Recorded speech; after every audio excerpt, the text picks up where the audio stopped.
سورہ محمد 26واں پارہ ہے، اس کی دوسری سورت، سٹارٹنگ سے شروع کرتے ہیں۔ احمدہ واصلی علی رسولہ الکریم، اما بعد فاعوذ باللہ السمیع العلیم من الشیطان الرجیم، بسم اللہ الرحمن الرحیم۔ الذين كفروا وصدوا عن سبيل الله أضل أعمالهم والذين آمنوا وعملوا الصالحات وآمنوا بما نزل على محمد وهو الحق من ربهم كفر عنهم سيئاتهم وأصلح بالهم ذلك بأن الذين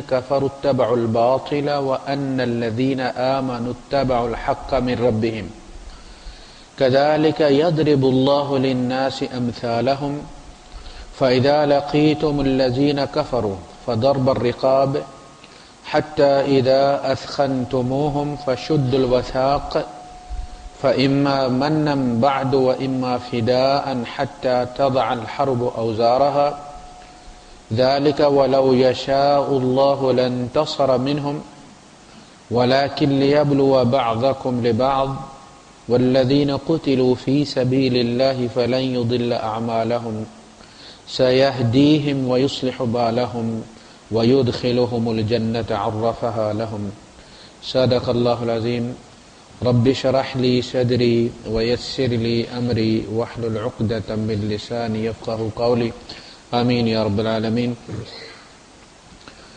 یہ سورہ محمد ہے اور یہ مکی سورت ہے، اور یہ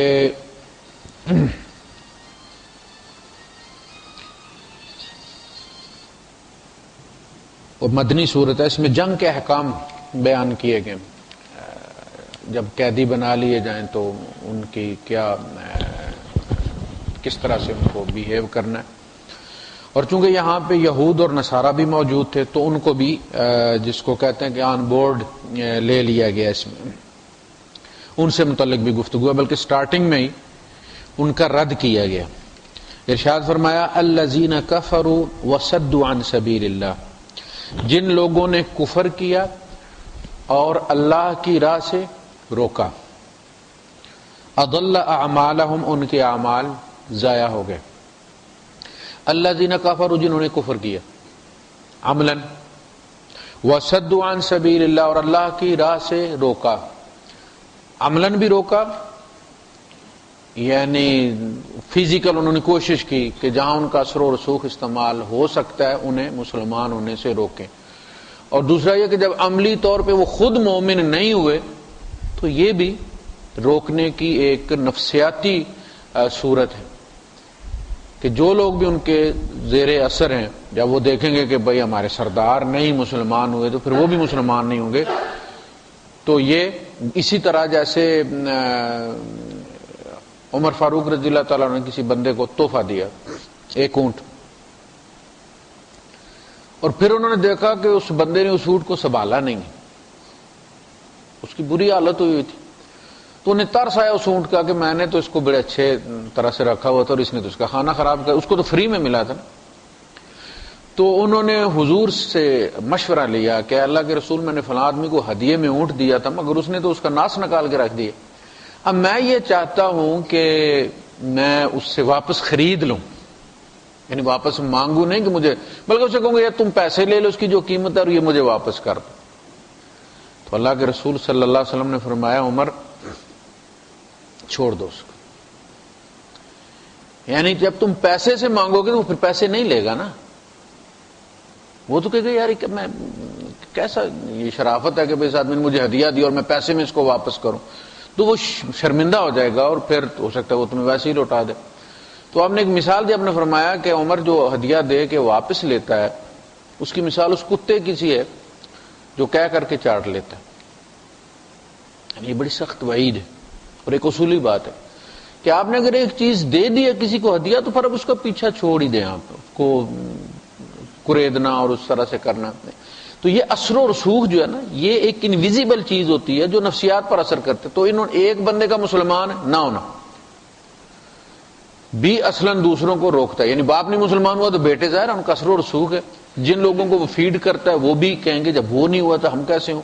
تو یہ انویزیبل روکنا ہے. ایک یہ کہ ڈنڈے کے زور پہ روکنا ہے. تو یہ دونوں صورتیں اس میں شامل ہیں. جو لوگ کافر ہوئے اور انہوں نے اسی طرح تبلیغ بھی ہے. یعنی تبلیغ کے بھی دو طریقے. ایک یہ کہ آپ منہ سے کہیں کسی کو کہ بھائی یوں کرو یوں کرو یوں کرو. دوسرا یہ کہ آپ خود کریں, آپ کو دیکھ کے کوئی کرے. دیکھیں نا ضیاء الحق صاحب جب نماز پڑھتے تھے پورا سیکٹریٹ نماز پڑھتا تھا, پتہ نہیں وضو کرتا تھا یا نہیں کرتا تھا, لیکن وہ نماز ضرور پڑھتا تھا. وہ صدر صاحب نماز پڑھنے جا رہے ہیں تو وہ بھر جاتے. ہمارے یہاں سیشن جو تھے ایڈیشنل سیشن جج گجر خان میں تھے, ماشاءاللہ بڑی لمبی داڑھی تھی ان کی. قتل کے کیسوں میں جاتا تھا تو وہ نماز جماعت کے ساتھ مسجد میں آ کے پڑھا کرتے تھے. کراکلی ٹوپی انہوں نے رکھی ہوتی تھی, اللہ نے باڈی بھی بڑی اچھی دی تھی, خوبصورت بھی تھے ماشاءاللہ, بہت اچھے لگتے تھے. دیندار آدمی تھے, دیندار آدمی تھے, اس لیے ویگن پر وہ جایا کرتے تھے پنڈیا اپنی رہائش. سیشن جج جو ہے وہ ایک قتل کے پیسے لے لے کسی سے کتنے پیسے مل جاتے, گاڑیاں تحفے میں مل جاتی ہیں نئے ماڈل کی, وہ ویگن پہ جایا کرتے تھے. تو ان کی وجہ سے بہت سارے وکلاء بھی ان کی گڈ بکس میں آنے کے لیے کہ یہ شریف وکیل ہے, وہ پہلی صف ہوتی وکیلوں کی تھی. یہ ہوتی ہے تبلیغ عملی طور پہ. لوگ کہتے ہیں جی دفتر میں ہمارے ساتھ مختلف مذاہب کے لوگ ہیں تو ہم ان کو کیسے تبلیغ کریں. تو میں ان سے کہتا ہوں کہ یہاں آپ اگر قولن تبلیغ کریں گے, ہندو کو کہیں گے مسلمان ہو جاؤ تو آپ پہ مقدمہ ہو جائے گا.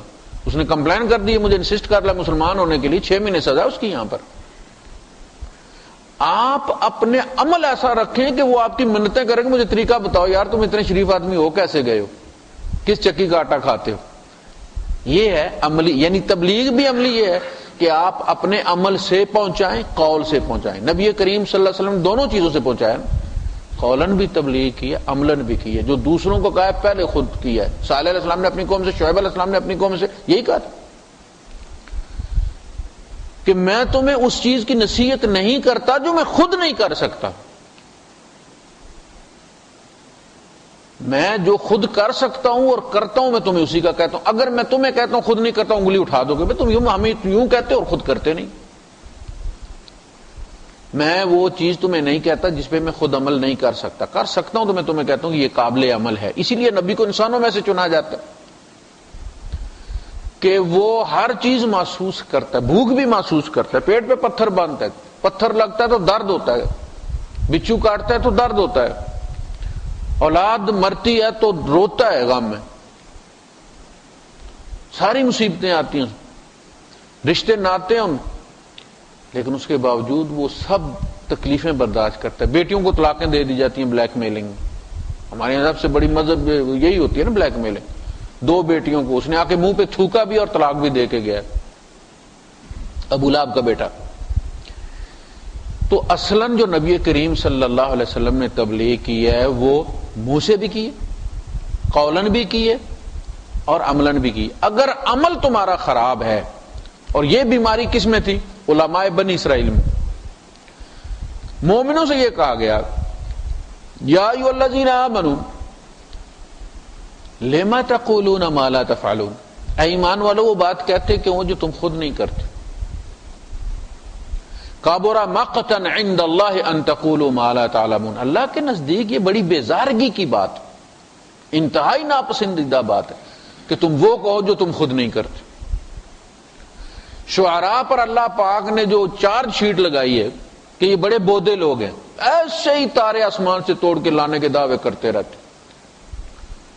نعتیں ان کی سنیں آپ, نعت خانوں کی نعتیں سنیں آپ, اور ان کا منہ دیکھیں آپ, چہرہ دیکھیں ان کا, G3 سے صاف کر کے آتے, لیکن کہتے ہیں بس ہم مدینے جا کے واپس نہیں آئیں گے.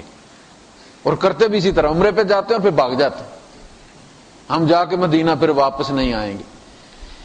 جب قول شعراء کو کہا کہ انہم یقولون ما لا یفعلون, یہ شعراء وہ بات کہتے ہیں جو یہ کرتے نہیں, جو یہ کرتے نہیں, یہ کردار. اور آج ہم اس میں مبتلا ہیں. بنی اسرائیل کو فرمایا اتامرون الناس بالبر وتنسون انفسکم, اور لوگوں کو تو نیکی کے حلوے بنا بنا کے کھلاتے ہو تم اور اپنے آپ کو بھول جاتے. تم سے بھی تو مطالبہ اللہ کا وہی ہے نا جو ان سے ہے. ان کو تو تم کہتے ہو، خود کرتے نہیں ہو. اس کا نتیجہ یہ ہوتا ہے کہ توفیق نکل جاتی ہے تبلیغ میں سے، برکت اڑ جاتی. یہی یہود کرتے تھے، یہی شعراء کا کام ہے، یہی آج ہمارا کام ہے. ہم یہ کوشش کرتے ہیں کہ جھٹ پٹ آئی وی انجیکشن لگا دیں. مصطفیٰ سے ٹیکسی میں بیٹھے ہم یہ چاہتے ہیں کہ ابو ظبی تک پورا لیکچر سنا دے ساتھ والوں کو، سننا چاہے یا نہ سننا چاہے. بس یہاں اترنے سے پہلے، پاکستان سینٹر میں اترنے سے پہلے ہم نے اس کو مسلمان کرنا ہی کرنا، اپنے عقیدے پر لے کر یا نہ. اس کا نام تبلیغ نہیں. تبلیغ تو ایک ریڈیو ایکٹیو جو ہے یہ کام ہے.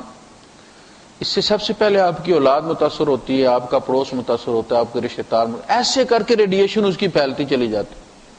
حضور نے کیا فرمایا کہ جس کا پڑوسی امن میں نہیں ہے وہ مومن نہیں. مومن کا مطلب کیا ہے؟ پیس گیور. المومن اللہ کا نام ہے نا. مومن کا مطلب ہے امن دینے والا. فرمایا پڑوس میں امن میں نہیں ہے تو اس نے لاہور جا کے امن دینا ہے. اصول تو یہی ہے نا کہ آگ کے جو قریب چیز ہوتی ہے وہ گرم ہوتی ہے، برف کے جو قریب ہوتی ہے وہ ٹھنڈی ہوتی ہے. تو اگر وہ مومن ہے، 3 بار قسم کھا کے اللہ کے رسول صلی اللہ علیہ وسلم فرمایا واللہ لا یؤمن، واللہ لا یؤمن، واللہ لا یؤمن. تو حضور نے کیا ترتیب بتائی؟ ایسے کر کے پیسے پھیلتا ہوا. پہلے پڑوس، اس کی محلہ آتا ہے، گاؤں آتا ہے، گاؤں گواہی دے. آپ نے فرمایا تمہارا پڑوس. پوچھا ایک بندے نے کہ اللہ کے رسول مجھے کیسے پتہ چلے گا کہ میں نیک آدمی ہوں؟ ویسے تو سارے ہی اپنے آپ کو نیک ہی سمجھتے ہیں نا. کہا کہ مجھے دیانتداری کے ساتھ میں اپنا ویٹ کرنا چاہتا ہوں. آپ نے فرمایا اگر تیرا پڑوسی کہہ دے کہ تو اچھا ہے تو تو اچھا ہے، اور اگر وہ کہہ دے تو برا ہے. دیکھنا دوسروں کے ساتھ ہم 3 دن جاتے ہیں کہیں دوسرے محلے میں، دوسرے گاؤں میں، ہم فرشتے بن جاتے. 3 دن تو مومن ہو ہی سکتا ہے نا بندہ، 40 دن بھی ہو سکتا ہے.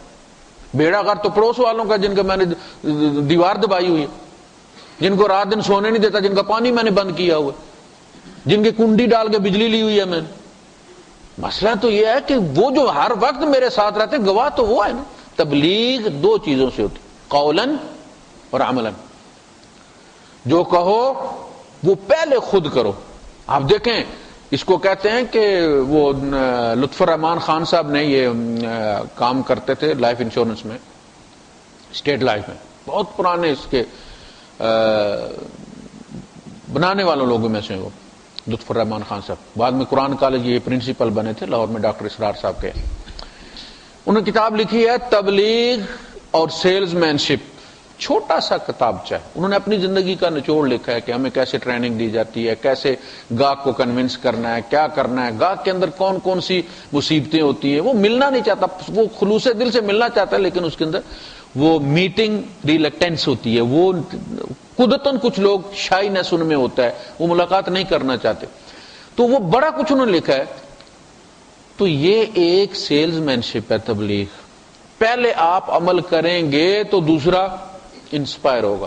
آپ دیکھتے ہیں جو سرما بیچتے ہیں، انہوں نے ایک رکھی ہوتی ہے وہ سرما پیسنے والے، ان کی آنکھوں میں چمچوں سے ڈالا ہوا ہوتا ہے سرما. سرما بیچنے والے کی آنکھ ہم نے دیکھی پوری آنکھ اتنی سے کی ہوتی. اور جو خوشبو بیچنے والے وہ ایسے اٹھا کے جب شیشیاں پاس سے گزر جاتے ہیں تو آپ کو پتہ ہے وہ ہر بندہ جو دیکھنے پر مجبور ہو جاتا ہے کون گزرا ہے پاس. ہر قسم کا مجموعہ انہوں نے ٹھوکا ہوا ہوتا. ہر خوشبو پہلے وہ خود ملتے ہیں تاکہ جدھر سے گزرے خوشبو پہلے لوگ مڑ کے دیکھیں. اس کا نام ہے عملاً تبلیغ. کہ لوگ مڑ کے دیکھیں یار یہ بندہ کیسے، ہر معاملہ اس کا ایسے، پڑوس، دوستی، وعدہ اس کا پورا کرنا، یہ ساری چیزیں عملاً. راہ روکنا جب ہم شکل بنا لیتے ہیں اچھی، کام اچھے نہیں ہوتے ہمارے، تو اس کو کہتے ہیں دھوکہ. یہ سیاست ہوتی ہے اللہ کے ساتھ. یخادعون اللہ والذین آمنوا، اللہ کو بھی دھوکہ دیتے ہیں، مومنوں کو بھی دھوکہ دیتے ہیں. اللہ پاک نے فرمایا اذا رأیتہم تعجبک اجسامہم، ان کی شکلیں دیکھو تو تمہاری نظر نہ ہٹے، ایسے پکے مفتی لگے. لیکن اور باتیں جب کریں وَإِن يَقُولُوا تَسْمَعْ لِقَوْلِهِمْ، بات شروع کر دیں تو اے نبی تو بھی کان لگا کر سنے. ایسے ایسے خطیب ان کے اندر موجود. لیکن حالت کیا ہے؟ اندر کچھ نہیں، کھوکھلے، کردار کوئی نہیں. ان کی حالت ایسے ہے جیسے دیوار کے ساتھ کھڑی کی ہوئی لکڑیاں ہوتی، دیوار کے سہارے کھڑی ہوتی ہیں، وہ ہٹ جائے تو گر جاتے ہیں. تو عملاً کفر بھی ہے، قولی کفر بھی ہے، عملاً تبلیغ بھی ہے، قولاً تبلیغ بھی ہے، قولاً ایمان بھی ہے، عملاً ایمان بھی ہے. حضور نے کیا فرمایا؟ لا ایمان لمن لا امانت لہ، جو امانت دار نہیں اس کا ایمان نہیں. یہ ہے نا عملی ایمان. قولی ایمان کیا؟ اشہد ان لا الہ، یہ عبداللہ ابن ابی بھی پڑھتا تھا. اصل جو مسئلہ ہے وہ یہ ہے کہ عمل جب تک ثابت نہ کرے، تھیوریٹیکلی بجلی آ گئی ہمارے یہاں، ساری ہم نے وائرنگ کر دی، عملاً ہمارا کام نہیں ہو رہا، تو ہم اس کو کیا کریں گے؟ باہر پورے محلے میں آئی رہے، سب کی لائٹیں جلتی رہیں، میرے گھر پنکھا نہ چلے تو میں نے چاٹنا اس بجلی، میں نے کیا کرنا؟ سارا محلہ نیک ہو، میرے گھر میں اسلام نہ آئے، کیا فائدہ ہوا اس کو؟ فائدہ ہے. تو جو کمی بنی اسرائیل کے اندر تھی وہ آہستہ آہستہ ہمارے اندر ٹرانسفر ہو گئی. ایک سے بڑھ کر ایک مفتی آپ کو ملے گا، لیکن یہ کہ کردار مسلمانوں کے اندر سے ہم ایک مثال بن گئے بد کرداری. لا ایمان لمن لا امانت لہ ولا عہد لمن لا ولا دین لمن لا عہد لہ. دین اور عہد کا کیا تعلق ہے؟ ایمان اور امانت کا کیا تعلق ہے؟ اصلاً اس کی نا امانت ہی سے ایمان بنا ہے. اور مالک یوم الدین آپ کیا کہتے ہیں؟ بدلے کا دن کا مالک. وعدہ کیا ہوتا ہے؟ تم یہ کرو گے میں یہ دوں گا، یہ وعدہ ہی ہے نا. مزدور سے آپ کہتے ہیں تم یہ کرو میں تمہیں دوں گا، مزدوری کھا جاتے ہیں. دین کہاں؟ بدلہ کہاں چلا گیا؟ کھا گئے نا. ولا دین لمن لا عہد لہ، جو وعدے کا پکا نہیں، وعدہ پورا نہیں کرتا، اس کا دین کوئی نہیں. یہ کیفیت ہے. اضل اعمالہم، ان کے اعمال ضائع ہو گئے، بھٹک گئے، نشانے پہ نہیں لگے. دیکھیں آپ کوئی چیز جب ڈالتے ہیں نا، جب تک وہ اپنی جگہ پہ نہ جائے تب تک وہ آپ پیسے جب ڈالتے ہیں ٹوکن کے لیے، پارکنگ کے لیے، تو اگر درم ٹھیک نہ ہو تو وہ اپنے نشانے پہ نہیں جاتا، وہ باہر نکال دیتا اس کو. اب دوسری طرف سے کر کے ڈال دو، پھر واپس کر دے، پھر آپ بدلی کرتے ہیں کوائن. اس میں کوئی عیب ہوتا ہے، وزن میں کمی بیشی ہوتی ہے، وہ نہیں قبول کرتی مشین. فرمایا صرف یہ نہیں کہ تم عمل کر دو اور ہو گئے، جب تک رب ان کو قبول نہ کرے ان کی کوئی حیثیت نہیں ہے. یہ اگلا مرحلہ ہے. ایک ہے ہمارا کرنا اور ایک ہے اللہ. یعنی اب کسی بھی جائیں، جو بھی آپ کرتے ہیں اپلیکیشن آپ سبمٹ کرتے ہیں، سبمیشن اور چیز ہے. اصل مسئلہ ایڈمیشن ہے، اگلا قبول کرتا ہے یا نہیں کرتا. اضل اعمالہم، نشانے پہ نہیں، ادھر سے وہ ڈالتے ہیں وہ دوسری طرف سے باہر نکل جاتی ہیں، نمازیں بھی، روزے بھی، سارا کچھ. اس لیے کہ اس کے ساتھ جو کردار چاہیے وہ کوئی نہیں. اللہ کے رسول صلی اللہ علیہ وسلم نے فرمایا بعض وہ لوگ ہوتے ہیں جب نماز کے لیے کھڑے ہوتے ہیں تو نماز میں سے 10واں حصہ ملتا ہے، 9واں حصہ ملتا ہے، 8واں حصہ ملتا ہے، 6واں 7واں حضور نے گنوانے شروع کی، آدھی ملتی ہے. کیوں؟ رکعتیں تو پوری ہوتی ہیں. کیفیت میں کوئی فرق ہوتا ہے نا، چارجنگ کم ہوتی ہے نا. ایک بندہ نکلتا اس کا ایمان تازہ بتازہ ہوتا ہے، وہ اس کو بد نظری سے روکتا ہے. دوسرا وہ اس کا کچھ بھی نہیں بگڑتا، جیسا آتا ہے بلکہ جاتے جوتیاں بھی لے جاتا ہے. آیا وہ بھی مسجد میں تھا، نماز اس نے بھی پڑھی، مسئلہ کیا ہوا اس کے ساتھ؟ تو ان کی وہ نمازیں وغیرہ جو بھی جو کردار ساتھ چاہیے نا وہ نہیں ہے، نکل جاتا. فرمایا اس نماز جو ہے سر سے اوپر نہیں جاتی، پرانے کپڑے کی طرح لپیٹ کر منہ پر مار دی جاتی. یہ فرمایا بہت سارے روزہ دار ایسے ہیں جنہیں سوائے بھوک کے کچھ نہیں ملتا. روزے سے ڈائٹنگ ہوتی ہے ان کی، اجر کوئی نہیں ہے. بہت سارے نمازی ایسے ہیں قیام اللیل والے جنہیں سوائے جگراتے کے کچھ نہیں ملتا. کیوں؟ یہ دو چیزیں ہوتی ہیں. ایک یہ کہ آپ کے پاس ایک پروگرام ہے، ایک سافٹ ویئر ہے، اس کو رن کرنے کے لیے ڈرائیورز آپ کے ساتھ نہیں ہیں. یہ ہے وہ چیز، قول اور فعل. والذین آمنوا وعملوا الصالحات. اب دیکھا نا آپ نے، یہاں دونوں چیزیں جوڑی نا اللہ نے. اور وہ لوگ جو ایمان لائے اور اس ایمان کو ثابت کرنے والے انہوں نے عمل کیے. قالت الاعراب آمنا قل لم تؤمنوا. اعراب کہتے ہیں، بدو کہتے ہیں، دیہاتی آ کے کہتے ہیں کہ جی ہم ایمان لائے. نبی تم ان سے کہو کہ تم ہرگز ایمان نہیں لائے. لم تؤمنوا ولکن قولوا اسلمنا، کہو کہ ہم نے سرنڈر کر دی، ہم نے سرنڈر کر دیے. ہم ایک مسلمان معاشرے میں رہتے ہیں، انکار کر کے ہم افورڈ نہیں کر سکتے. اس میں بیوی کو طلاق ہو جائے گی، سسرال والے بیوی لے جائیں گے، برادری والے بائیکاٹ کر دیں گے، کھانا پینا حرام قرار دے دیں گے، جنازے میں نہیں جا سکوں گا، فلاں میرا جینا اس سوسائٹی میں محال ہو جائے گا. لہذا ہم منافقت کے مسلمان ہیں. اکثریت کا حال یہ ہے کہ وہ اس لیے مسلمان ہے کہ مسلمان بنے بغیر مسلمان سوسائٹی میں رہ نہیں سکتے، ورنہ اندر سے اڑ گیا ہوا سارا. قرآن پر بھی اعتراضات ہیں، فلاں پر بھی اعتراضات ہیں، اپنے نبی پر بھی اعتراضات ہیں. کچھ کر دیتے ہیں، کچھ چھپا کے بیٹھے ہوں. اچھا جو چھپا کے بیٹھے ہوئے ان کو وہ چیز عمل نہیں کرنے دیتی، ان کو وہ چیز عمل کرنے نہیں دیتی. جب یقین ہی نہیں ہے تو عمل کیسے آئے گا؟ والذین آمنوا وعملوا الصالحات، یہ وہ ایمان لائے اور انہوں نے اعمال صالحہ کیا، قول بھی اور فعل اس کو ویریفائی کرنے والا. وآمنوا بما نزل علی محمد، اور ایمان لائے اس پر جو نازل کیا گیا محمد پر صلی اللہ علیہ وسلم. ایمان لائے اور اعمال صالحہ کیے انہوں نے. یہود بھی تو ایمان لائے ہیں، اس کا ایمان تو ہمارے پاس بھی ہے. ایمان تو ان کے پاس تھا نا، اللہ پر ایمان رکھتے تھے، فرشتوں پر ایمان رکھتے تھے، نبیوں پر ایمان رکھتے تھے، آخرت پر ایمان رکھتے تھے، جنت جہنم پر ایمان. تو ایمان مومن تو ہم لو جی، اللہ قرآن نے سرٹیفکیٹ جاری کر دی. اور اعمال صالحہ بھی کرتے تھے. ہم نے دیکھا نا عیسائی بڑے بڑے کام کرتے ہیں، ہولی فیملی اسپتال، ٹیکسلا میں جناب علی آنکھوں کا اسپتال، تو اعمال صالحہ بھی وہ کرتے.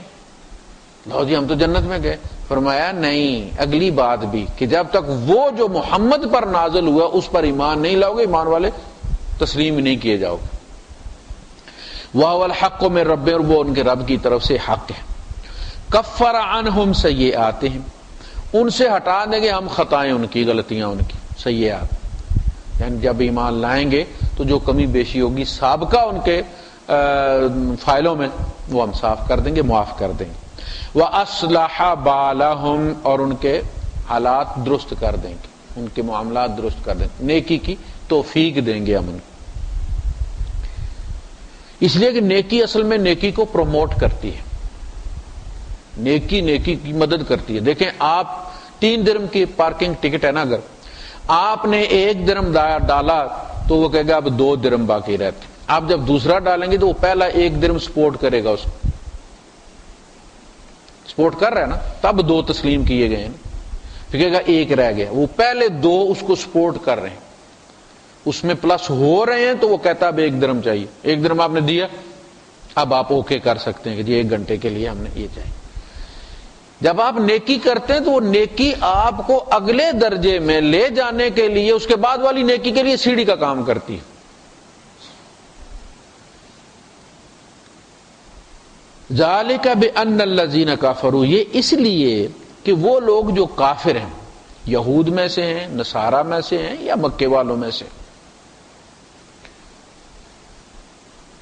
اتبعوا الباطل، انہوں نے باطل کی پیروی کی ہے. وَأَنَّ الَّذِينَ آمَنُوا، اور وہ جو ایمان والے ہیں انہوں نے اتبعوا الحق من ربهم، انہوں نے اس حق کی پیروی کی ہے جو ان کے رب کی طرف سے آیا ہے. پتہ ہی چلا کہ حق وہی ہے کہ جو اللہ جس کو حق قرار دے، یہ نہیں کہ میں خود اس کو قرار دے کہ حق، تو پھر اللہ سے جا کے اجر مانگو، ہے نا، کہ اللہ مجھے ان اعمال صالحہ کی، ان اعمل صالحا ترضاہ، اے اللہ میں وہ نیک اعمال کروں جو تیری رضا والے ہوں، جو تجھے پسند ہو، جن کو تو قبول کر. خود نیکی ایک کریٹ کرنا کہ بھئی یہ نیکی ہے، اور پھر اس کو کرتے چلے جانا. بھائی دلیل کیا اس کی؟ بھائی اس میں بڑا ہی سکون ہے، بھائی یہ بڑی دلیل ہے، بڑا ہی مزہ آتا ہے جی، بڑا ہی سکون آتا ہے. وہ تو گناہگاروں سے بھی جا کے پوچھو، ان کو بھی بڑا ہی سکون آتا ہے تو جاتے ہیں. یہ کیا بات ہوئی؟ تو باطل، یعنی باطل کے لیے یہ نہیں کہا کہ کہاں سے آتا ہے، جو اللہ سے نہیں آتا وہ آٹومیٹکلی باطل ہے. وہ ادھر سے آئے، ادھر سے آئے، آگے سے آئے، پیچھے آئے، ماموں سے آئے، چچا سے آئے، باپ سے آئے، جہاں سے بھی آئے، مولوی سے آئے، جس سے بھی آئے، اگر اللہ اس کو تسلیم نہیں، اس لیے اس کی وجہ، اس کی ڈائریکشن نہیں بتائی، اس کی ڈیسٹینیشن نہیں بتائی، اس کی اوریجن نہیں بتائی، کہاں سے آیا ہے کہاں جائے گا کوئی پتہ نہیں اس کو۔ اللہ کے یہاں سے جو چیز نہیں آتی، پھر جہاں کہیں سے بھی مرضی آئے وہ باطل ہے، اس لیے کہ اوریجن حق کی ایک ہے، وہ بتا دی کہ ایمان والے اس حق کی پیروی کر رہے ہیں جو ان کے رب کی طرف سے، یہ ہے حق کی دلیل۔ اللہ کے رسول صلی اللہ علیہ وسلم دعا کیا کرتے تھے، میں ہمیشہ یہ کہتا ہوں کہ نبی کریم صلی اللہ علیہ وسلم کی دعاؤں کو آپ پڑھا کریں، اس کا ترجمہ دیکھیں، آپ اس کی ٹرانسلیشن انگلش میں دیکھیں، آپ وہ ہمارے عقائد درست کرتی ہیں۔ وہ دعائیں حضور نے جتنی بھی بلند آواز سے مانگی ہیں نا، وہ اصلاً سنائی اس لیے، ورنہ حضور دل میں دعا مانگتے، تعلیم کے لیے اونچا مانگا تاکہ سن لیں کچھ امتی اور وہ آگے بتا دیں۔ پھر اللہم ارنا الحق حقا وارزقنا اتباعہ، اللہم ارنی الحق حقا، اے اللہ مجھے حق حق ہی دکھا، ایسا نہ ہو کہ وہ حق اور میں اس کو باطل سمجھ کے چھوڑ دوں، ہوتا ارنی الحق حقا، پہلی چیز یہ کہ اللہ مجھے حق حق دکھا اور پھر اس پر عمل کرنے کی توفیق عطا، اس کے اتباع کرنے کی توفیق، ہمت عطا فرما، چاہے کتنی بھی مشکل ہو۔ وَأَرِنِي الْبَاطِلَ بَاطِلًا، اور مجھے باطل باطل ہی دکھا، ایسا نہ ہو کہ میں باطل کو حق سمجھ کے اٹھا لوں، ساری زندگی اس کی خدمت کرتا رہا ہوں اور پتہ چلے کہ آخر میں جا کے پتہ کہ چلے جی وہ تو بندہ گھر سے جو ہے وہ غلط چیز اٹھا کے چلا جائے، کہیں کسی آفس میں جانا ہے، نیچے دیکھا نہیں، وہ پرانا سیلری لیٹر لے کے چلا گیا، ڈیٹ نہیں دیکھی پیچھے، وہاں جا کے پتہ چلو میں کیا لے آیا ہوں۔ ویسا نہ ہو کہ قیامت کے دن جا کے پتہ چلے کہ ساری زندگی 60 سال جو تو کرتا رہا وہ تو باطل، اس کی دلیل ہی کوئی نہیں۔ آرینی الباطل باطلا وارزقنی اجتنابہ، پھر مجھے اس سے بچنے کی توفیق عطا فرما۔ سب سے پہلی چیز نظر آنا ہے، حق حق نظر آئے، آرینی الحق حقا، پھر اتباع کی توفیق ملتی ہے، اس لیے کہ بندہ پھر کوشش کرتا ہے، اور باطل نظر آئے باطل تو پھر بچنے کی کوشش کرتا ہے، رب اس کی مدد کرتا ہے، وہاں ہمت کرتا ہے تو رب مدد کرتا ہے، یہاں بچنے کی کوشش کرتا ہے تو رب مدد کرتا ہے۔ دوسری دعا حضور کی کہ اے اللہ اللہم ارنی الاشیاء و حقیقت الاشیاء کما ہی، اے اللہ مجھے چیزیں ویسی ہی نظر آئیں جیسی کہ وہ ہیں، میگنیفائی نہ ہو جائیں۔ وہ شیشے ہوتے ہیں نا گاڑی کے، تو اس کے اوپر لکھا ہوتا ہے کہ خبردار یہ اس میں فاصلہ جو ہے یہ قریب ہے اس سے جتنا تمہیں شیشے میں نظر آ رہا ہے، گاڑی مار نہیں دینا۔ اسی طرح بعض دفعہ ایسا ہوتا ہے کہ ایک چیز غیر اہم ہوتی ہے اور بندہ سمجھتا ہے کہ سارا دین اسی میں، بس رفع یدین نہیں ہے تو نماز نہیں، یہ بھی وہی چیز، اس کی جتنی حقیقت، جتنا اس کا سیکوینس بنتا ہے اس عبادت میں، جو مقام ہے مستحب ہے تو وہ مستحب رہنے دو، اس کو دوسرے فرقے کی ضد میں اس کو فرض نہ بنا دو کہ یہ نہیں ہوگا تو کچھ نہیں ہوگا۔ دین میں جو اختلاف رائے ہے وہ ہمیشہ اپنے والا تو بہت بڑا کر کے بھئی یہ فلاں میں نہیں ہے، دوسرے والا چھوٹا کر کے اس کو دو اس کے رخ ہوتے ہیں، بالکل اسی طرح کا اللہم ارنی الاشیاء کما ہی، جو چیز جتنی ہے مجھے وہ اتنی ہی نظر ہے۔ کذالک یضرب اللہ للناس امثالہم، اس طرح اللہ پاک لوگوں کے لیے ان کی مثالیں بیان کرتا ہے تاکہ ان کو سمجھ لگے۔ فَإِذَا لَقِيتُمُ الَّذِينَ كَفَرُوا، پھر جب تم ملو، ملاقات کرو، تمہارا ٹاکرا ہو کافروں سے جنگ میں، فَضَرْبَ الرِّقَابِ، تو گردن مار دو ان کی۔ یہ ایسا نہیں ہے کہ جو بھی رستے میں تمہیں کافر ملے اس کو مارتے چلے جاؤ۔ اذا لقیتم الذین کفروا فی الحرب، جنگ میں جب تمہارا مقابلہ ہو ان کے ساتھ، کافروں کے ساتھ آمنا سامنا ہو تو مارو۔ حتی اذا اسخنتموہم، پھر جب تم ان خوب خون ریزی کر لو، ان کی قوت کو توڑ دو، اب جو باقی بچتے ہیں، فشد الوثاق، تو پھر گرا خوب لگاؤ، یعنی قیدی بناؤ ان کو۔ فَإِمَّا مَنًّا بَعْدُ، پھر بعد میں جب جنگ ختم ہو جائے اس کے بعد ولی کے حوالے کر دیا، جو اولو الامر ہے اس وقت کا جو سربراہ ہے اس کے حوالے کر دیا کہ پھر تم خود معاملات کو ٹیکل کرو، کیا کرنا ہے ان قیدیوں کا وہ تم خود فیصلہ کر لو اپنے حالات کے مطابق۔ فَإِمَّا مَنًّا، تم چاہو تو احسان کر کے چھوڑ دو کسی کو، تم یہ سمجھو کہ بھئی یہ بندہ جو ہے یہ اگر میں اس کو چھوڑ دوں تو یہ مسلمان ہو جائے گا، ٹھیک چھوڑ۔ اگر تم سمجھتے ہو کہ وہ بندے کا پتر احسان فراموش نہیں ہے اور اس کی طبیعت کے اندر تھوڑا سا ٹلٹ آ رہا ہے اسلام کی طرف، تو مزید اس کو سہولت دینے کے لیے، اس کا دل نرم کرنے کے لیے آپ اس کو فری میں بھی چھوڑ سے جاؤ۔ حضرت ثمامہ رضی اللہ تعالیٰ عنہ کے سردار تھے اپنے قبیلے کے، یمن کا بہت بڑا قبیلہ تھا، اس کے یہ سردار تھے، گرفتار ہو گئے، جا رہے تھے عمرے کے لیے، تو رستے میں پکڑ لیا ان کو صحابہ نے۔ نبی کریم صلی اللہ علیہ وسلم نے جگہ جگہ پہ اپنی پکٹس بنائی ہوئی تھی، جو ہے مورچے رکھے ہوئے تھے جہاں سے لوگوں کا آنا جانا ہوتا تھا، ہم نظر رکھتے تھے کہ کون، تو ان کو انہوں نے پکڑ لیا۔ اچھا آپ پکڑ کے لے آئے تو آپ نے انہیں مسجد کے ستون کے ساتھ باندھ دیا، رسی گھما کے مسجد نبوی، اور ان سے پوچھا کہ بھائی سناؤ کیا پروگرام ہے تمہارا؟ انہوں نے کہا جی بات یہ ہے کہ اگر آپ مار دیں گے تو لاوارث کو نہیں ماریں گے، میرے پیچھے وارث ہیں وہ بدلہ لیں گے، کوئی مسئلہ نہیں، اور اگر آپ چھوڑ دیں گے تو آپ احسان مند آدمی کو چھوڑیں گے، احسان فراموش کو نہیں چھوڑیں گے، اور اگر آپ کو پیسے چاہیے تو آپ نے ایک امیر آدمی کو باندھا ہے، پیسے بھی لگ جائے گا۔ آپ نے فرمایا رہنے دو،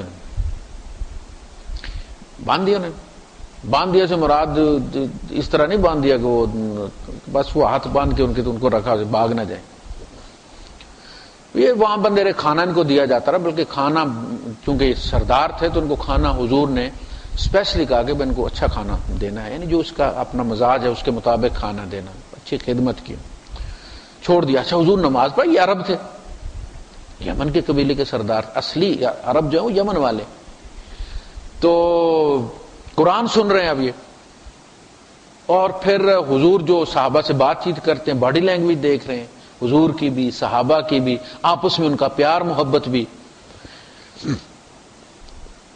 آپ ہر نماز کے بعد ان سے پوچھتے تھے اور وہ یہی جواب دیتے۔ دوسرے دن یا تیسرے دن آپ نے فجر کی نماز کے بعد ان سے پوچھا کہ ثمامہ ابن اثال ان کا نام تھا، ثمامہ کیا سوچا؟ کہا کہ وہی سوچا، سارے آپشن آپ کے سامنے کھلے، قتل کر دیں گے تو بدلہ لیا جائے گا، پیسے چاہیے تو آپ نے غریب آدمی نہیں پکڑا، ٹھیک ٹھاک پیسے والا پکڑا، احسان کر کے چھوڑ دیں گے تو احسان مند کو چھوڑیں گے، کوشش کروں گا بدلہ چکا دوں۔ آپ نے فرمایا کھول دو رسیاں سے، رسیاں کھول دو، کون جاؤ۔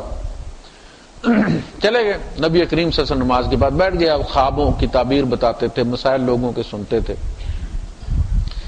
تھوڑی دیر کے بعد کسی نے کہا کہ اللہ کے رسول لگتا یہ ہے کہ ثمامہ واپس آ رہا ہے، ایک سوار دور سے آ رہا ہے، کہ اللہ کے رسول یہ مجھے ثمامہ ہی لگتا ہے، پلٹ کر آ رہا ہے، اللہ خیر کرے۔ آپ مسکرائے، ہم نے فرمایا اللہ کرے ثمامہ ہی ہو، تو ثمامہ صاحب جب آئے اور انہوں نے آ کے کہا کہ جی آپ مجھے مسلمان کر لیں، مسلمان کر لیں۔ انہوں نے کہا کہ میں مسلمان اندر ہی اندر تو ہو گیا تھا، لیکن میں رسی سے بندھا ہوا مسلمان نہیں ہونا چاہتا تھا کہ کوئی کل تانا نہ دے کہ مجھے ڈنڈے نے مسلمان کیا، جان بچانے کے لیے میں مسلمان ہوں، میں اپنی مرضی سے مسلمان ہونا چاہتا تھا۔ اس کے بعد انہوں نے کہا کہ اللہ کے رسول میں گرفتار ہونے سے پہلے عمرہ کرنے کے لیے جا رہا تھا، تو آپ مجھے حکم دیں کہ میں جاؤں عمرے کے لیے یا نہ جاؤں۔ عمرہ جاؤ، عمرے پہ جاؤ تم۔ اس کے بعد وہ عمرے پہ چلے گئے، عمرے پہ جب گئے تو ان کے وہاں پہنچنے سے، یعنی اتنے بڑے سردار تھے کہ ان کے وہاں پہنچنے سے پہلے خبر چلی گئی تھی کہ اسل جو ہے وہ سمامہ ابن اسل جو ہے وہ مسلمان ہو گئے. ابو جہل کے لیے بڑا مسئلہ تھا. یہ جب طواف کر رہے تھے تو وہ پاس سے گزرا اور اس نے کہا کہ تم ہمارے دشمن پر ایمان لے آؤ اور اتنے امن کے ساتھ تم یہاں طواف کرو. تو چونکہ بنو امیہ ان کے تھے، وہ حلیف بھی تھے، انہوں نے کہا کہ جی طواف تو میں کروں گا بالکل اور ایمان میں لے آیا ہوں، لیکن تیری اس بات کے بعد اب ایک دانہ بھی ہمارے یہاں سے تمہیں گندم کا نہیں آئے گا، بند کر دیا. وہاں سے ان کو گندم آیا کرتی تھی مکے والوں کے، یہاں تو کچھ ہوتا نہیں تھا، اور یہاں قید پڑ گیا مکے میں. یہاں سے پھر بندہ گیا مدینے اور جا کے درخواست کی کہ اللہ کے رسول آپ کے رشتہ دار جو بھوکے مر رہے ہیں وہاں پہ، آپ اس بندے سے وہ بلاکیڈ ختم کروائیں. پھر آپ نے پیغام بھیجا سمامہ کو کہ کھول دو ان کا رزق جو ہے. تو یہ ہوتا ہے کہ بھائی اگر وہ اول الامر یہ دیکھے کہ اس کے بندے کا دل بدلی ہو گیا تو ویسے بھی چھوڑ سکتا. وَإِمَّا فِدَاءً، یا فدیہ بھی لیا جا سکتا ہے، بندے کے بدلے بندہ بھی لیا جا سکتا ہے. مثلا آپ نے ایک بندہ پکڑا ہے دشمن کا جرنیل، اب آپ کہیں گے کہ جی ایک بندہ ہم چھوڑیں گے اور ایک بندہ اپنا چھڑوائیں گے، ایسے نہیں، وہ جرنیل ہے. وہ آپ کہہ سکتے ہیں ہمارا 10,000 بندہ چھوڑو جرنیل لے جاؤ، سودا کرنا ہے. ہاں 2,000 بندہ چھوڑو جرنیل لے جاؤ. اب دیکھیں نا وہ جو پکڑ لیتے ہیں لبنانی یا فلسطینی ایک اسرائیلی، تو کس ریٹ سے چھوڑتے ہیں وہ 1,000 2,000 5,000 ایک بندے کے وہ لیتے ہیں. تو یہ فدان فدیہ طے کرے گا اولو الامر اپنی ضرورت کے مطابق، پیسے لینے ہیں بندے کے بدلے بندے چھڑانے ہیں. حتی تضع الحرب اوزارها، یہاں تک کہ جنگ اپنے ہتھیار رکھ دے، ختم ہو جائے. ذالک، یہ تو معاملہ ہو گیا جنگ کا کہ تم سے جنگ طلب کی گئی کہ لڑو. وَلَوْ يَشَاءُ اللَّهُ لَانتَصَرَ مِنْهُمْ، اگر اللہ چاہتا تو تم سے جنگ نہ کرواتا، اللہ خود ہی ان سے نمٹ لیتا، بدلہ لے لیتا، جیسے پچھلی قوموں کو تباہ کیا تھا. یعنی مکے والوں نے نکالا نا حضور کو، تو پچھلی قوموں میں جب نبی بستی چھوڑتا تھا تو اس کے بعد وہ بستی پھر رہتی نہیں تھی. اللہ پاک نے یہ قانون بنایا کہ یہ لوگ آپ کو یہاں سے نکالنا چاہتے ہیں، وَإِنْ كَادُوا لَا يُخْرِجُوكَ مِنْهَا، یہ تو بس اس پہ تلے بیٹھیں کہ آپ کو اس بستی سے نکال دے. وَإِذًا لَا يَلْبَسُونَ خِلَافَكَ إِلَّا قَلِيلًا، آپ کے بعد یہ بھی اس میں تھوڑے ہی رہ سکیں گے. اور وہی ہوا، غزوہ بدر میں آگے وہ سارے سردار مارے گئے جو حضور کو نکالنے کے پیچھے تھے، وہ بھی مارے گئے. تو کہا گیا کہ اگر اللہ چاہتا تو جب انہوں نے نبی کو نکالا تھا تو اللہ کا عذاب آ جاتا اور مکے والے سارے مر جاتے، مسئلے ختم ہو جاتا. لیکن اللہ یہ چاہتا ہے کہ تمہارا امتحان لے، تمہیں لڑائے، تمہیں کہے کہ تم یہ کرو. اس کے دو فائدے ہیں. ایک تو یہ کہ وَيُذْهِبْ غَيْظَ قُلُوبِهِمْ يُرِيدُ اللَّهُ أَن يُعَذِّبَهُمْ، دیکھو اللہ چاہتا یہ کہ اللہ بِأَيْدِيكُمْ، اللہ تمہارے ہاتھوں سے ان پر عذاب بھیجنا چاہتا ہے. ایک تو یعنی کہ رات کو آندھی ہے کچھ، تو آپ کا غصہ تو نہیں نکلا نا. ایک بندہ اس نے آپ کا بھائی مار دیا خدا نہ خواستہ، اور خود وہ کسی ایکسیڈنٹ میں مر گیا، تو مر تو وہ گیا مگر آپ کا غصہ تو اپنی جگہ نا، قتل کا بدلہ تو نہیں ہوا. جب تک آپ اسے نہیں ماریں گے تو کلیجہ ٹھنڈا نہیں ہوگا. اللہ پاک نے فرمایا کہ وہ يعذب قاتلوہم يعذبہم اللہ بأیدیکم، ان کے لیے تم اللہ کا، جو کہا نا اقبال نے کہ بندہ مومن کا ہاتھ اللہ کا ہاتھ ہے. یعنی پہلی قوموں کو اللہ اپنے ہاتھ سے عذاب دیتا تھا، مومنوں کو کہ تم میرے ہاتھوں میں تمہارے ہاتھ سے عذاب دلواؤں گا. قاتلوہم يعذبہم اللہ بأیدیکم ویخزہم، اور ان کو رسوا کرے گا. اچھا، آپ نے آپ کا بندہ مار دیا، آپ نے اس کو پھانسی لگوا دیا، لیکن وہ پھر بھی اسی کہتے ہیں جی ہمیں تو حکومت نے مارا ہے نا، تو نے تو نہیں مارا، ہم نے تو تمہارا بندہ میں نے مارا تھا، مجھے حکومت نے مارا ہے، تم نے تو نہیں مارا. آپ کی بات اسی لیے وہ پٹھان کیا کہتے ہیں، میں ماروں. شریعت کیا کہتی ہے کہ پکڑ کے اس کے حوالے کرو. شریعت یہ نہیں کہتی کہ حکومت پھانسی پہ لگا دے اور دیکھے ہی نہ. شریعت کہتی ہے کہ حکومت گرفتار کرے، جن کے ساتھ ظلم ہوا ہے اس کو ان کے حوالے کر دے. اب وہ چاہیں تو جس طریقے سے اس نے مارا تھا اس طریقے سے ماریں، چاہیں تو فدیہ لے لیں، چاہیں تو فری میں چھوڑ دیں۔ اب ایک بندہ ہے، اس کو حکومت نے، وہ کیس میں جیت گیا، وکیل ہو تو پیسے زیادہ، وکیل اہم، جج خرید لیا، بری ہو گیا، اب وہ آپ کی گلی سے گزرتا ہے، مونچھوں پہ ہاتھ پھیرتا ہے، تو آپ چھوڑ تھوڑی دیں گے اس کو؟ کتنے دن آپ برداشت کریں گے؟ آپ کی اولاد برداشت نہیں کرے گی، مار دے گی۔ وہ بری ہونا کیا بری؟ ہمارے یہاں قتل در قتل کیوں ہوتا ہے؟ اسی لیے ہوتا ہے کہ قتل کا بدلہ طالبانوں نے کیا کیا تھا افغانستان میں، یہی کرتے تھے، قاتل پکڑا، عدالت لگی، 3 مولوی بیٹھے ہوئے، یہ سیشن جج ہے، ساتھ 2 گز دور جو ہے وہ ہائی کورٹ والا بیٹھا ہوا ہے، اور اس سے 2 گز دور جو ہے وہ سپریم کورٹ بیٹھی ہوئی ہے، ادھر ہی ساتھ نہ کوئی وکیل ہے۔ یہ جو ہمارے یہاں سوات میں جو شرعی بل ہوا تھا، تو وہاں انہوں نے طالبانوں نے یہ کہا تھا کہ شریعت میں وکیل کہاں سے آیا؟ وکیلوں نے پھر اس کے خلاف احتجاج شروع کیا نا وہاں سوات میں، کہ ان کی تو روٹی کا مسئلہ بن گیا تھا۔ تو ان کا جی شریعت میں یہ اٹھاؤ سارے یہ پھٹے شٹے جتنے بھی وکیل ہو، جاؤ جا کے اسلام آباد میں پریکٹس کرو، یہاں کوئی وکیل نہیں ہے، ہم بندہ پکڑ کے سامنے قاضی کے بٹھائیں گے، اس کے بوتھے پہ لکھا ہوا ہوگا کہ یہ مجرم ہے کہ نہیں ہے۔ مجرم کی باڈی لینگویج بتاتی ہے کہ یہ مجرم ہے۔ تو ایک نے جانے کا جی سنے دلائل، اس نے کہا جی ہاں جی واقعی مجرم ہے، سائن کر دی، اس نے فائل پکڑ کے دوسرے کو دے دی۔ ہمارے یہاں تاریخیں پڑھتی رہتی ہیں، 10 سال ہمارا فیصلہ، 11 سال کے بعد ہمارا قتل کے 2 قتل میرے بھائی قتل کا فیصلہ ہوا۔ یہ لطیف کھوسا ان کا وکیل تھا، یہ پنجاب کا گورنر۔ تو تاریخیں ڈال ڈال اس دوران گواہ مارے جاتے ہیں۔ کوئی اپنا کام چھوڑ کے کتنی دفعہ عدالت میں جائے گا؟ لوگ کاروبار والے ہیں، گواہ بھی ہاتھ باندھ دیتے ہیں کہ نہیں بھائی صاحب ہم نہیں جا سکتے، ویری سوری۔ اس نے فائل اس کو پکڑائی، اس نے دلائل تو وہ بھی سن رہا تھا، اس کے اگر کوئی پوائنٹ آف ویو اس کا اپنا تھا، کوئی پہلو رہ گیا تھا، تو وہ جج سوال کرتا ہے پھر اس سے کہ ایسے تو نہیں، ایسے تو نہیں، ایسے تو نہیں، اپنی تسلی کر کے وہ لکھ دیتا بندہ مجرم ہے۔ آپ سپریم کورٹ میں اپیل ہو گئی، اگلے مولوی کے پاس چلا گیا۔ اس نے 4 گز کا امامہ باندھا ہوا تھا، اس نے 6 گز کا، سپریم کورٹ والا جو 8.5 گز کا اس نے باندھا ہوا، اس کے پاس گیا، اس نے فائنل کر دی ڈیتھ۔ ادھر ہی اس کے ماں باپ کھڑے، مجرم کو پکڑ کے ان کے حوالے کر دیا گیا باندھ کے، یہ ہے جی آپ کا مجرم، اس نے کلاشنکوف سے مارا تھا، آپ بھی کلاشنکوف سے مار سکتے۔ یہ نہیں کہ ہم اس کے ٹکڑے کریں گے، ہم اس کو ٹوکے سے کاٹیں گے، ہم اس کے تکے بنائیں گے، نہیں، اس نے کلاشنکوف سے مارا تھا، کلاشنکوف سے مارو۔ اس نے پتھر سے مارا تھا، پتھر سے مارو۔ اس نے چھری سے مارا تھا، یہ چھری پکڑاؤ ان کو، یہ چھری سے مارو، اسی طریقے سے قتل کرو جس طریقے سے اس نے قتل کیا تھا۔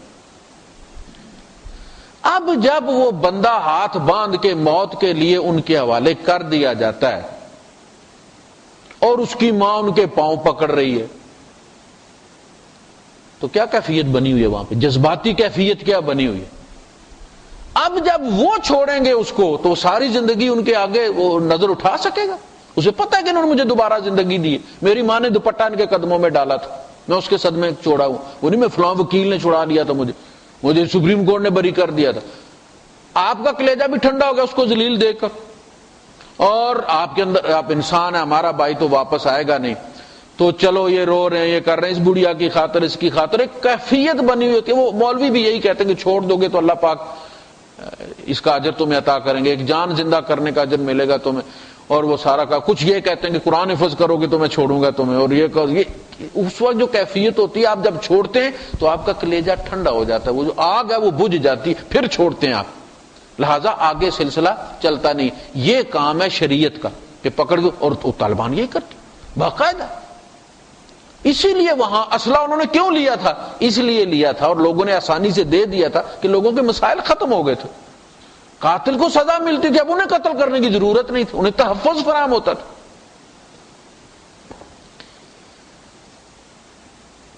تو وہاں فرمایا قاتلوہم یعذبہم اللہ بایدیکم، سورہ انفال میں نا، یعذبہم اللہ بایدیکم ویخزہم، اور اللہ ان کو رسوا، بھائی رات کو ہوا آئی وہ مر گئے، آپ کا کلیجہ تو ٹھنڈا نہیں ہوا نا، آپ کا غصہ تو اپنی جگہ پہ رہا نا۔ اگر اللہ ان کو مار دے، بائی دا وے آپ کے دشمن کو ہیضہ ہو گیا، مر گیا، وہ ہیضے سے مر گیا نا، آپ کا تو قتل کر گیا نا، وہ ساری زندگی یہ رہے گا کہ ان کے بھائی کو فلاں نے مارا تھا، آپ کا غیظ تو نہیں نکلا۔ کہا کہ اللہ مار دے تو یہ رسوائی نہیں ہے، ڈھیر سارے لوگ مرتے ہیں وباؤں میں، جنہوں نے نہیں قتل کیا وہ بھی مر جاتے ہیں وبا میں، تو وبا میں مرنا کوئی رسوائی کی بات نہیں ہے، یخزہم، تمہارے ہاتھوں جب اللہ ان کو مرواتا. جب عبداللہ ابن مسعود کھڑے ہوئے تھے اور داڑھی پکڑ کے انہوں نے ابو جہل کی جب گردن کاٹی تو رسوائی ہوئی کہ نہیں ہوئی؟ یہ ہے یخزہم. اللہ مار خود بھی سکتا ہے ان کو، لیکن اس لیے نہیں مارتا کہ تمہارے دل، تمہارے ساتھ انہوں نے بڑے ظلم کیے ہوں. اللہ چاہتا ہے تمہاری آگ بجھ جائے اور یہ رسوا ہو جائیں. ماسٹر صاحب جب سزا دیں کسی کو، ماسٹر تو مارتے ہی سب کو، اس میں کیا بات ہو؟ ماسٹر صاحب کسی اسٹوڈنٹ کو جوتا پکڑا دیں، یہ بھی ایک طریقہ ہے نا. کان پکڑو بھائی، مرغا بنا کے دوسرے کا اٹھاؤ جوتا پہ 20 جوتے مارو اس کو. اب یہ تو رسوائی ہے نا، ملی سزا ہے، لیکن ماسٹر مار رہے تو کوئی بات نہیں، دوسرے کے ہاتھ سے مروانا اس کے لیے رسوائی کی بات. یخزر وینصرکم علیہم، اور اللہ تمہیں ان پر فتح دینا چاہتا ہے نفسیاتی، تاکہ اس کا اثر دور دور جائے. وَيُذْهِبْ غَيْظَ قُلُوبِهِمْ وَيَتُوبَ عَلَيْهِمْ، اور ان کے دلوں کا غیظ نکالنے کے لیے اللہ پاک نے یہ جہاد بنایا ہے. وَلَٰكِن لِّيَبْلُوَ بَعْضَكُم بِبَعْضٍ، اور تاکہ اللہ آزمائے تم کو ایک دوسرے کے ذریعے. یعنی یہ غیظ نکل جانا، ان کا رسوا ہو جانا، یہ الگ فائدے ہیں. دوسرا فائدہ یہ کہ اس کے ساتھ عبداللہ ابن ابی کا امتحان بھی ہو جاتا تھا، آزمائش بھی ہو جاتی تھی. مسلمان تو تلواریں باندھ باندھ کے رات سے ہی چمکانا شروع کر دیتے تھے. جیسے آپ پاکستان جاتے ہیں تو پہلے ہی شروع ہو جاتی ہے تیاری. ان کے لیے اسی طرح خوشی کی بات ہوتی تھی کہ ہم جا رہے ہیں اور شاید اللہ پاک قبول ہی کر لے ہماری شہادت، واپسی نہ ہی ہو، وہیں سے ہم اس لیے کہ شہید جو ہے تو آگے آ رہا ہے اگلی 2 آیتوں میں کہ شہید کو تو ڈائریکٹ جنت میں بھیج دیا جاتا ہے. شہید کا جو معاملہ ہے وہ تو یہ ہے کہ ان کو ڈائریکٹ یدخلہم الجنت عرفہا لہم، جاؤ بھائی. اس لیے اس کا جنازہ نہیں پڑھایا جاتا، اس کو غسل نہیں دیا جاتا، اس لیے کہ اس نے اس خون سے، ویسے تو ہمارا خون نکلے تو وہ پلید ہے نا، وضو ٹوٹ جاتا ہے، لیکن شہید کا خون پاک ہے. کہا کہ اس خون کے بعد اس کو پانی سے غسل دینا اس کی انسلٹ ہے، اس نے خون سے غسل کر لیا. تو وہ فوائد اپنی جگہ پہ، تو مومن تو تیاری کرتے تھے. ان کو ساری رات بخار چڑھا رہتا تھا منافقوں کو، ظاہر ہے ان کے لیے تو مسئلہ تھا، ساری امیدیں دنیا کے ساتھ وابستہ تھی ان کی. تو یہ کوئی بہانے ڈھونڈتے رہتے تھے کہ یا اللہ صبح بخار ہی ہو جائے 102 بار، تاکہ کوئی ہاتھ لگائے تو پتہ چلے بخار میں نہیں جا سکتا. یہ کیفیت تھی. اور ادھر کیا کیفیت تھی کہ وہ کھجوریں تقسیم ہوئی غزوہ احد میں، لوگ ایسے بھوکے لڑ رہے تھے بیچارے، تو صحابی کی ڈیوٹی لگائے گی، وہ سب میں 4 کھجوریں ایسے کر کے ہاتھوں میں پکڑاتے جا رہے تھے نیوٹریشن کے لیے. تو ایک صاحب نے پوچھا کہ اللہ کے رسول جنت کتنی دور ہے؟ آپ نے فرمایا جنت یہ پہاڑ کے دامن میں تو جنت ہے.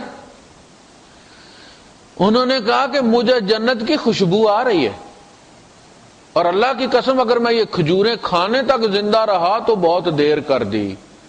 وہ جو منہ میں ڈالی ہوئی تھی بات کی ہاتھ والی، انہوں نے دوسرے کو پکڑائی، گئے اور شہید ہو گئے. یہ کیفیت تھی ان کی جن کا ایمان تھا اور یقین تھا. والذین قتلوا فی سبیل اللہ، اور وہ جو قتل ہو گئے اللہ کی راہ میں، فلن یضل اعمالہم، تو اللہ پاک ان کے اعمال ضائع نہیں کرے گا. سیہدیم، اللہ ان کو ہدایت دے گا، گائیڈ کرے گا. مرنے کے بعد قتل ہو گئے نا، بات کن کی ہو رہی ہے؟ والذین قتلوا فی سبیل اللہ، وہ جو اللہ کی راہ میں قتل کر دیے گئے ان کو اب اللہ ہدایت کیا دے گا؟ نماز پڑھیں گے. وہ ہدایت یہی ہوتی ہے نا، یہی کہتے ہیں فلاں نماز روزہ شروع کر دیے. تو یہاں کیا مراد ہے؟ سیہدیم، اللہ ان کو ہدایت دے گا. وَيُصْلِحُ بَالَهُمْ، اور ان کے اعمال، ان کے حالات درست کرے. یہ مرنے کے بعد کی بات ہو رہی ہے کہ اللہ ان کو گائیڈ کر دے گا، بتا دے گا کہاں جانا ہے، کس جگہ رہنا ہے، کس طرح چیک ان ہونا ہے، کس طرح فلائٹ پہ بیٹھنا ہے. یہ سارے معاملات اللہ پاک ان کے ساتھ کرے گا وہاں. وَيُدْخِلُهُمْ، اور داخل کرے گا ان کو الجنہ، اس جنت میں، عرفہا لہم، جو ان کو سجا دے گا، جس کو وہ پہچانتے ہوں گے. شہید کا جب پہلا قطرہ خون کا گرتا ہے زمین پر تو اس کے گناہ معاف ہو جاتے. دوسری یہ کہ اس کو اس کی جنت دکھا دی جاتی ہے مرنے سے پہلے. جو شہید کی سہولیات بیان کی گئی ہیں نا، کلپس دکھاتے ہیں نا، کہ یہ بزنس کلاس میں یہ ملتا ہے جناب علی، اور یہ ایگزیکٹو کلاس میں یہ ملتا ہے، اور فرسٹ کلاس میں یہ ملتا ہے۔ اللہ پاک اور اللہ کے رسول کی مجلس میں یہی باتیں ہوتی تھی نا۔ اب قرآن میں یہ نازل ہو رہا تھا، حضور کی مجلس میں بھی یہی باتیں، اور لوگ چارج رہتے تھے کہ اشارہ اور ہم جائیں اور شہید ہو جائیں اللہ کی راہ میں۔ تو کہا کہ پہلا جب قطرہ گلتا ہے تو اس کے گناہ سارے معاف ہو جاتے ہیں، اس کے بعد جان نکلنے سے پہلے اس کی جنت اس کو دکھا دی جاتی ہے، اور جان نکلتی ہے تو وہ سیدھا اپنے گھر جاتا ہے۔ یعنی اس کو پوچھنے کی فرشتوں سے ضرورت نہیں کہ یار میری جنت کدھر ہے، جیسے ہم دکھاتے ہیں نا کسی کو، یا جہاز میں گھستے ہیں تو سیٹ نمبر کہتے ہیں اس کو، یہ پکڑو سیٹ نمبر کے کون سا ہے میرا، کوئی ضرورت نہیں ہے۔ وہ جس طرح یہاں پاکستان انڈیا میں اپنا گھر پہچانتے ہیں نا، اسی طرح انہیں کسی سے پوچھنے کی ضرورت نہیں، مرنے سے پہلے انہیں بتا دیا گیا یہ ہے، یہاں سے آپ نے رائٹ لینا ہے، لیفٹ لینا ہے، اور یہ آپ کی جنت ہے۔ وہ سیدھے جا کے اپنی جنت میں داخل ہوتے ہیں۔ اب سورہ یاسین میں وہ پڑھا آپ نے، جو اللہ کی راہ میں شہید کیا گیا تھا، تو اس نے کیا کہا، یا لیت قومی یعلمون قیل ادخل الجنہ، اس سے کہا کہ جنت میں داخل ہو جاؤ۔ کوئی حساب کتاب نہیں ابھی۔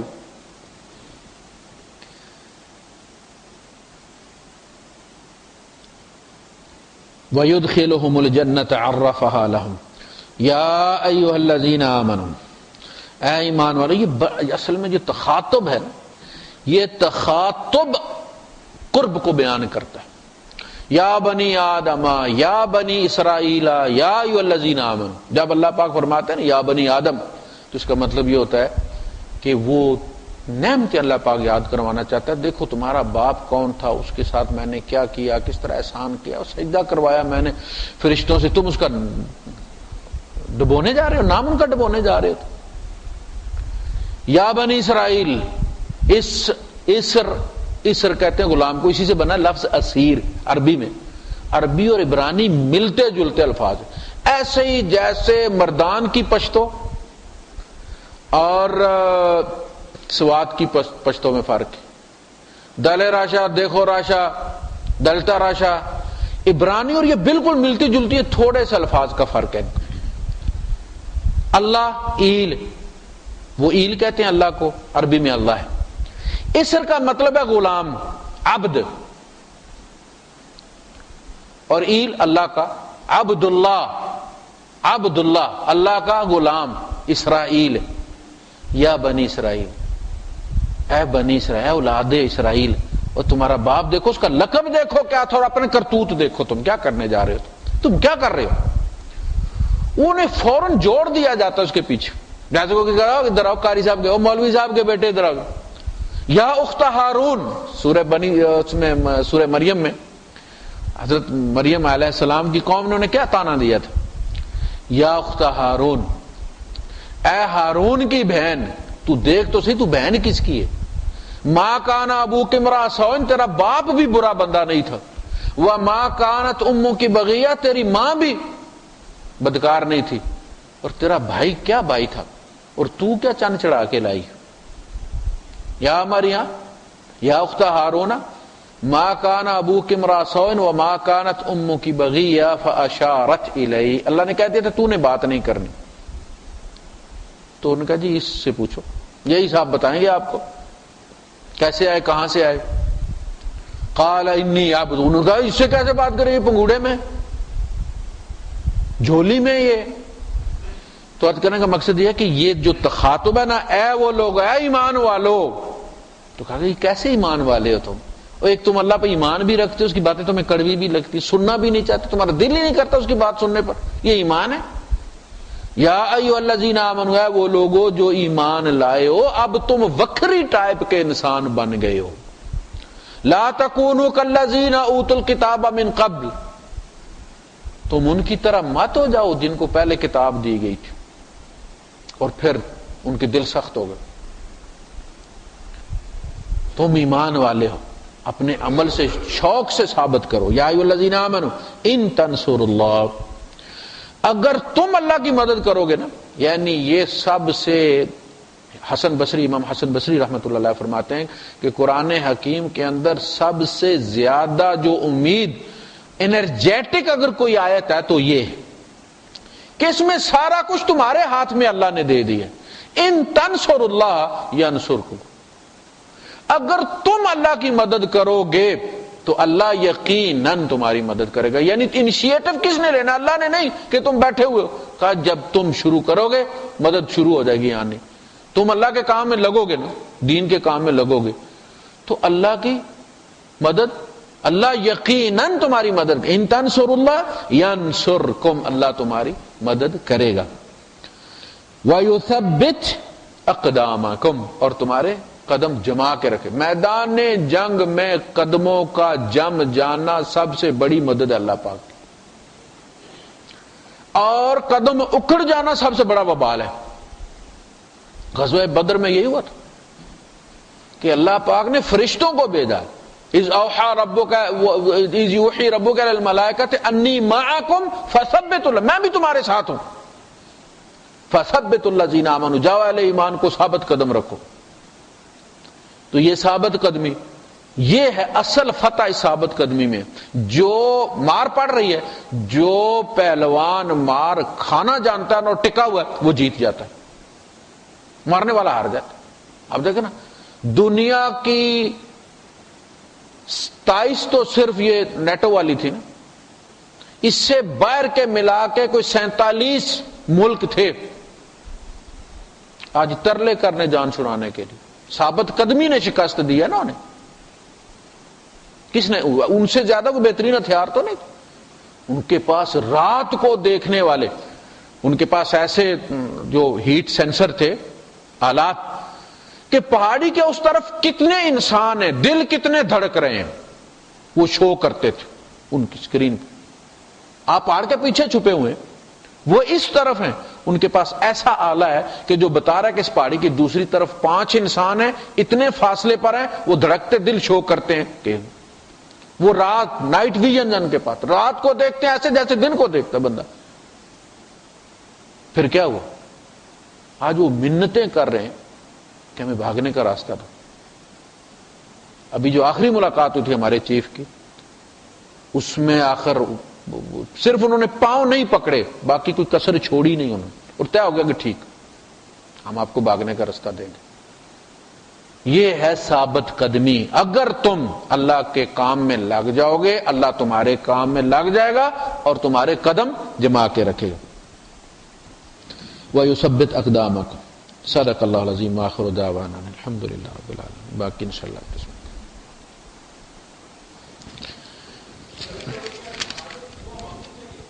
جی. اللہ کے رسول صلی اللہ علیہ وسلم دعا دیا کرتے تھے. جب کوئی آپ کی خدمت میں بچے کو لے کے آتا تھا تو آپ فرمایا کرتے تھے کہ عش سعیدن، سعادت کی زندگی گزار، ومت شہیدن، اور شہادت کی موت مر. زندگی سعادت کی، موت کی کامیابی.